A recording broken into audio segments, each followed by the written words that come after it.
Magandang araw sa inyo mga kaibigan. Itong ating almusalita sa araw na ito. Ang ebanghelyo natin ay John 21:1-14. Sabi ng ebanghelyo, "And they went out and got into the boat, but that night they caught nothing.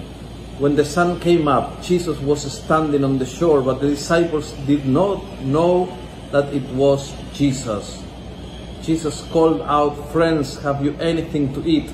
They answered, 'Nothing.' Then he said to them, 'Throw the net on your right on the boat and you will find something.'" So, sila ay malayo at sila ay sa dilim dahil buong magdamag ay nagtrabaho at walang nahuli.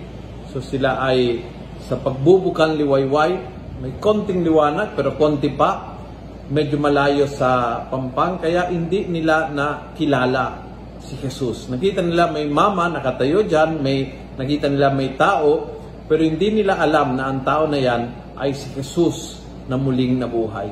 And I think this is an invitation, at least for me. Minsan kailangan lumapit ka pa sa Panginoon para lalong mauunawaan at maiintindihan at makikita at makilala ang mga bagay-bagay. Kailangan lumapit pa ng konti. Minsan ang layo sa Panginoon, kaya no wonder you cannot recognize dahil ang lalayo eh. So minsan kailangan get near the Lord. And sa ganon ay makikilala. Pangalawa, kailangan maghintay ng konting liwanag pa. Kailangan maghintay ng konting liwanag dahil minsan madilim pa. It's not yet the time. It's not yet the time. And so, ito po ang aking mungkahe na galing sa salita ng Diyos ng araw na ito. Number one, if you get confused, if you cannot really see clearly what is going on in your life, lumapit ka ng konti sa Panginoon. At makikita mo, the more na lumalapit ka, the more na makikita mo ng malinaw. Pangalawa, maghintay ka ng kaunting pangliwanag.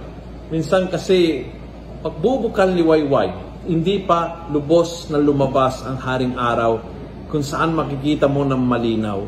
Konting tiyaga, konting pasyensya, but higit sa lahat, lapit pa ng kaunti para lalong maramdamang na si Jesus ay siya nga buhay sa buhay mo. Kung nagustuhan mo ang video ito, please pass it on. Punuin natin ng good news ang social media. Gawin natin viral, araw-araw ang salita ng Diyos. God bless.